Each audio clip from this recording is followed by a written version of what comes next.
The room fell silent the moment the joke left her lips.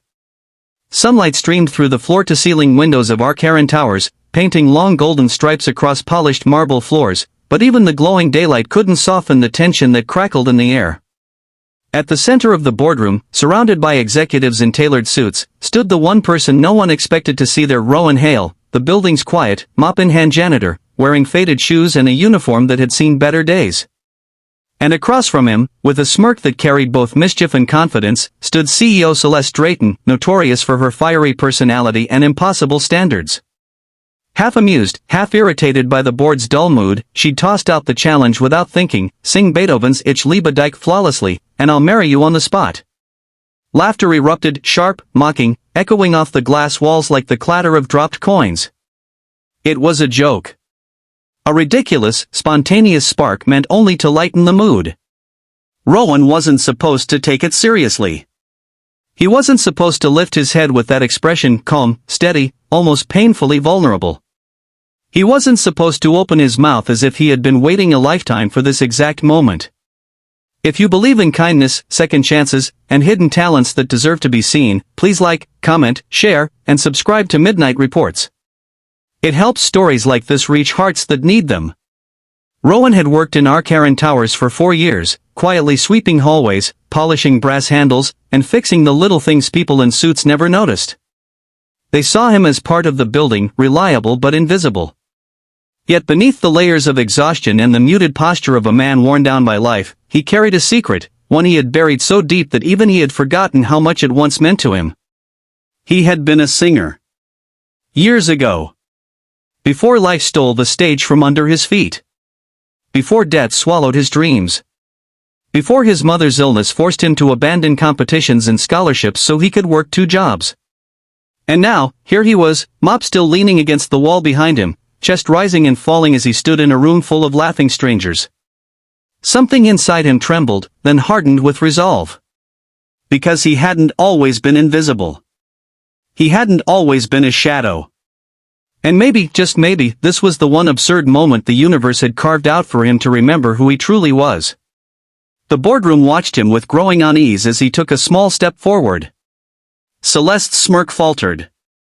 She had meant it as banter, a spark to ignite some laughter during a morning meeting that refused to end.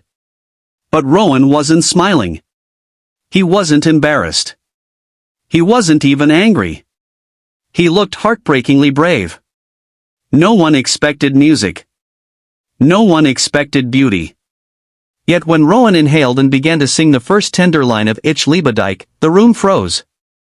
Every conversation died mid-breath. Every pair of eyes lifted. And the sunlight seemed to pause, caught in the moment like dust suspended in gold.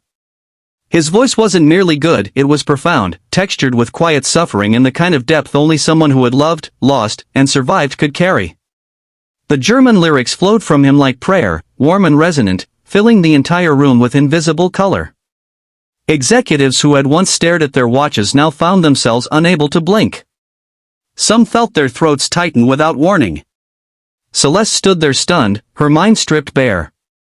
She had heard countless singers at galas, fundraisers, and private concerts. None had ever made her chest ache like this. There was something painfully honest in Rowan's voice, no showing off, no theatrics, just raw, trembling emotion, like a confession wrapped in melody. As the final note escaped his lips and dissolved into the sunlit air, no one breathed. Then he whispered, almost apologetically, "I used to sing. A long time ago." Suddenly, the laughter that had echoed minutes earlier felt cruel and childish. The board members shifted uncomfortably in their chairs, unable to meet his gaze or Celeste's. Because the world had just changed. And everyone felt it. Rowan stepped back as if afraid he had crossed a line, but Celeste found herself taking one step forward. Something inside her, something guarded and honed by years of corporate battles, softened. She saw him not as a janitor but as a man carrying 1,000 unspoken stories. The meeting adjourned in a stunned, silent haze. But Celeste asked Rowan to stay behind. The sunlight had shifted by then, spilling across his face as he clutched his cleaning cart, unsure whether he was in trouble. She approached him slowly, studying him with an expression he couldn't quite read. Apology. Admiration. Curiosity. Something else. I shouldn't have joked like that, she said finally, her voice low and sincere. I wasn't mocking you. I just didn't expect. He shook his head. You don't need to apologize. I'm used to being invisible. That sentence pierced straight through her. Celeste wasn't a woman easily shaken, but the vulnerability in those 6 words unraveled something inside her. For the first time in years, she felt regret reach her bones. She leaned against the table, arms crossed loosely, not the defensive posture she had mastered, but something more human. You shouldn't be used to that, she murmured. Not after what I heard. Rowan looked away, embarrassed by the rawness of her praise. Life happens, he said quietly. Dreams get replaced. Bills need paying. People get sick. And singing doesn't feed anyone. Celeste felt something twist inside her chest.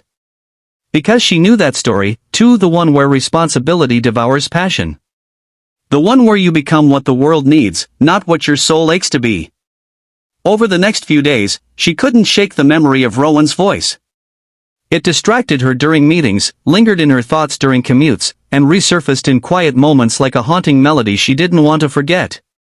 She began noticing him around the building, how gently he spoke to staff, how kindly he treated everyone, how he smiled with that fragile, tired warmth of someone who rarely received kindness himself. Finally, she made a decision. She found Rowan during his lunch break on the rooftop garden, sitting alone on a bench overlooking the city. The sky was brilliant blue, the wind soft and warm. He looked surprised when he saw her. Celeste sat beside him, her voice calm but purposeful. Your voice deserves more than empty hallways, she said. I want to help you. Not out of pity. Not because of that joke. But because you have something rare. He opened his mouth to protest, but she gently raised a hand. I know you may not believe in yourself anymore, she continued softly, so let me believe in you until you can. That was the moment everything changed for Rowan. With Celeste's encouragement and, eventually, her connections, Rowan re-entered the world of music he had abandoned. She arranged for him to meet a vocal coach who owed her a favor, then helped him get time off during auditions. But it was Rowan's persistence, not her influence, that brought his talent back to life. He practiced late into the night. He sang in stairwells, parking garages, and rooftop gardens.